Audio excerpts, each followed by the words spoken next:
exactly does an abusive or controlling relationship make a woman shrink? And how can she reclaim and rediscover herself after she leaves? I'm Jess, and this channel is for autistic women rebuilding after leaving controlling and abusive relationships. This sense of shrinking, limiting yourself, becoming smaller than who you used to be, it's not a sign of weakness. It's not a sign that anything was broken with you.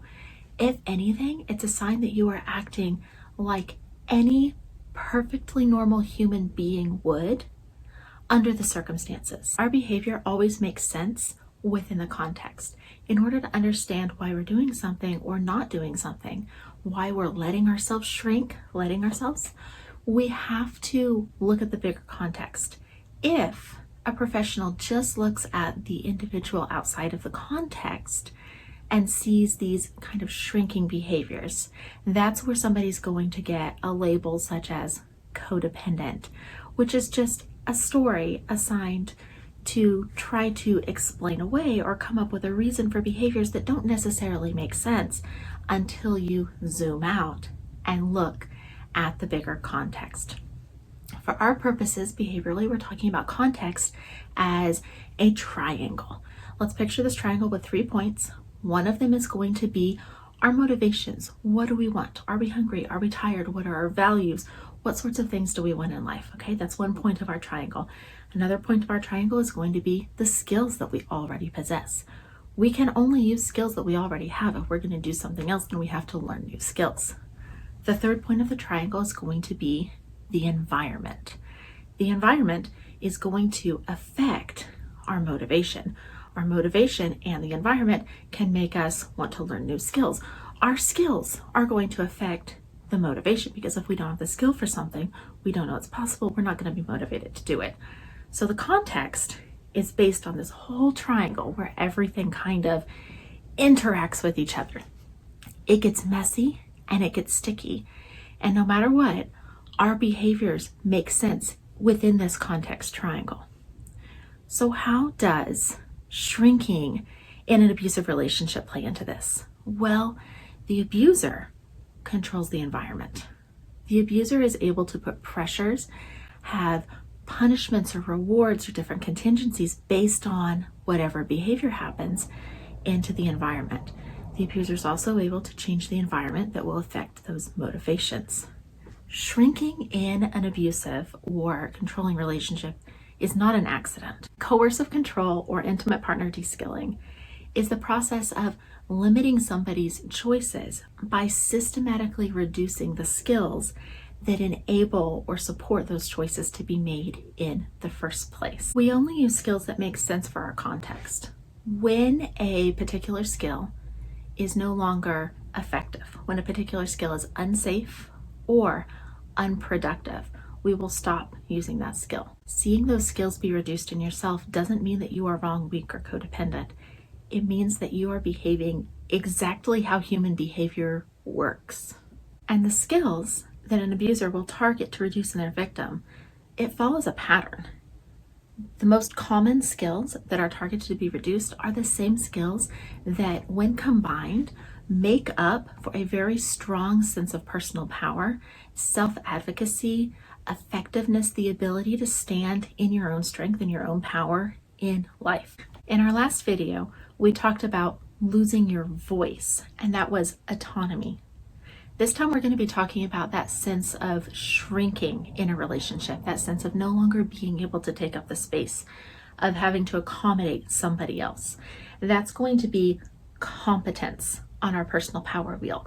Autonomy, competence, and relatedness. The 3 domains of self-determination theory that we've then broken down into particular skill domains to make it behavioral. So the first skill in this sense of shrinking in an abusive relationship is going to be just those daily living skills. Some examples of these are those maintenance routine tasks throughout the day, hygiene tasks, homework, housework, cooking, childcare, shopping, paying the bills, those day-to-day things that have to happen in order for a functional life to move affords. In an abusive relationship, your ability to complete those daily living routine tasks is often suppressed or highly controlled. This can look like criticism, where nothing you do is ever right. No matter how you try to do it, it was somehow the wrong way. It can also look like extreme control over how things are done. So another way this shows up is there could only be one right way to do things, and that will be the abuser's way to do them. It could be if you do these daily tasks, say using the wrong spatula when you're cooking, or you wash laundry in a way that is not how he would prefer. Or perhaps he's controlling how you do daily hygiene tasks, such as which hairbrush you use, those sorts of things that should be completely within your scope. Another thing that could get in the way is financial control in daily living. Things like paying the bills or shopping if you're not sure if there's going to be money, right? Or say you have to complete some sort of service to him first. You have to jump through hoops. You have to do any number of things in order to have that allowance, in order to be able to just go to the store and get the groceries. Another way that daily living skills can be suppressed is actually through gifts. Gifts can be highly controlling in a toxic relationship. A gift might be presented as doing you a favor when actually you know what it's doing is limiting your choice. In the example earlier with the hairbrush, it could be a gift, but now this is the brush that you're expected to use. What if it wasn't what you wanted? What if you would have chosen something else? So gifts, especially for normal household routine kinds of items, are a way to limit those daily living skills, those daily living choices, and to further control you there. The second domain here is going to be personal efficacy or capacity use. Maslow, who made Maslow's hierarchy of needs, said that capacities clamor to be used. If you have the capacity, the willingness, the drive to do something, not being allowed to follow that drive can be torturous. Capacities clamor to be used. And personal efficacy is going to be making those effective changes on your environment, those lasting changes, instead of the daily living ones that last longer. Some examples here are going to be building your career, following an educational path, being able to go back for further education, personal development, lasting changes to the actual physical environment, such as remodeling something, painting something, doing some tile, those sorts of things. Where are you going to live? Those decisions. Choosing a new car. Reproductive choice. Forced pregnancy, coerced pregnancy, or birth control sabotage fits into here too. Hobbies, passion, those community involvement things that may not be with education or career, but it's still that capacity use where you are saying, this matters to me. I am following my values, my drives, and affecting change, whether within the home, whether at the community at large, or just within yourself. Those self-efficacy, personal efficacy, and following your capacities. The biggest way that this particular domain is going to be suppressed is through sabotage. Sabotage looks different depending on what exactly we're talking about.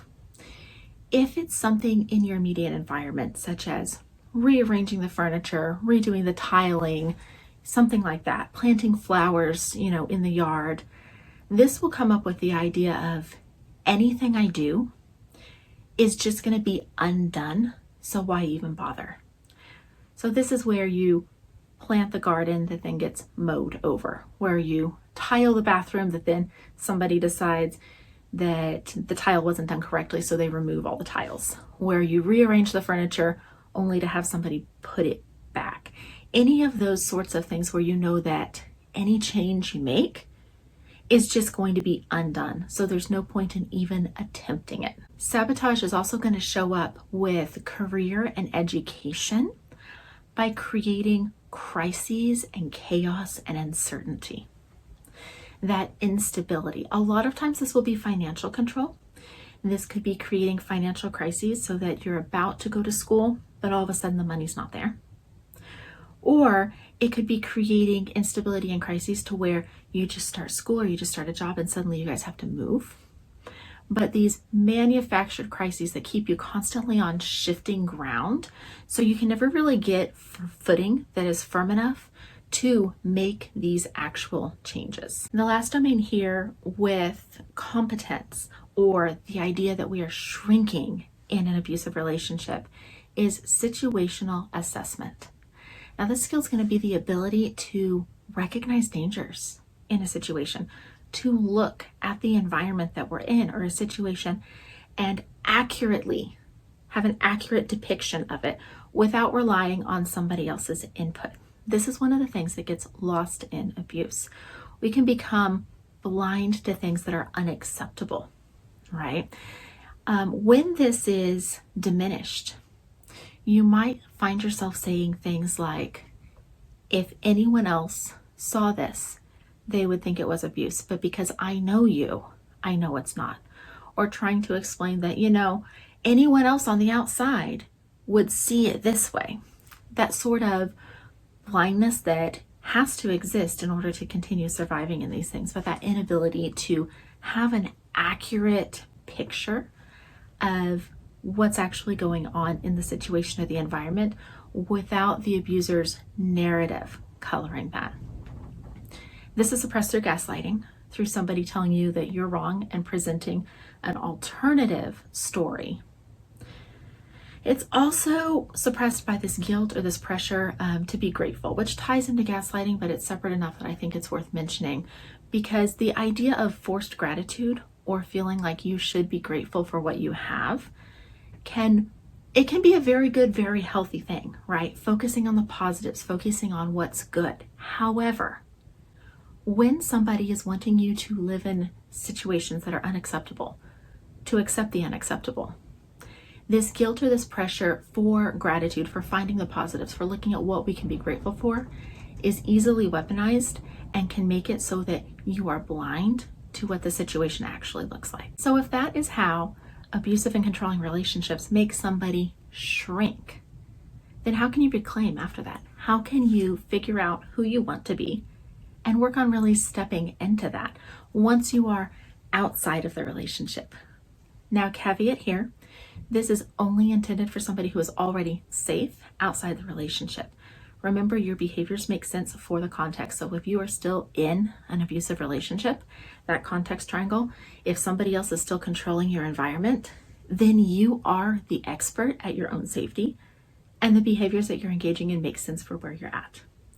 What we're talking about here is after you've left, once you've got safety and some stability, how do we rebuild this sense of self? How do we step up and take the space that we want to take in the world? For this one, I'm going to invite you to do an exercise with me. This exercise is going to help you to meet your future ideal self. So what I want you to do is think about the version of you who has already moved past, wherever you are now, who is already living your idea of success, whatever that looks like for you. Think about her for a second. Picture her. Get really crystal clear on this. Get as physical an idea as you possible. Try to see her sitting there with you. Try to see her clearly in your mind, because we're going to be trying to answer some of these decisions, some of these questions through what she would say. It can help if we give her a name, give her a nickname, and now this future version of yourself is your new imaginary friend. I don't want you to just have her with you now for this exercise. I want you to get really familiar with who she is and keep her with you. Whenever you're needing to make a decision, bring her into the decision. She is in your corner. She is sitting at your conference table. She is your new best friend, your imaginary friend. Okay? When you are thinking about this future version of yourself that has what you want, that's already met that level of success and really reclaimed herself, let's think about these skills again that are lost. When we're doing different things throughout the day, just think about, why am I doing it this way? And is this how she would do it? Is this how my future self would handle whatever daily living task this is? Or is this something that is left over and shrunk? Another thing to run through is really ask yourself, what does she do with her life? Okay, where is she? What does she do? And more importantly, what small steps did she take to get there? What is the next step on that list? What is the next thing you can do to move towards living how she is living? And then lastly, what would that future version of yourself absolutely not tolerate? Is there anything currently in your situation, in your environment, that she would not tolerate? Can you get clear on things in the past that she would not tolerate? The more you can kind of envision that, the more you can take up the space that you're wanting to take up and reclaim that ground that was lost due to the shrinking process of the toxic abusive relationship. So in our last video, we went through autonomy, or losing your voice, and how to regain your voice. In this video, we talked about competence, or shrinking during a relationship, and how to learn to retake up that space. I want you to go ahead and click here to watch our last video of this series, where we are going to talk about relatedness and how we extend ourselves into how we're going to interact with the community at large.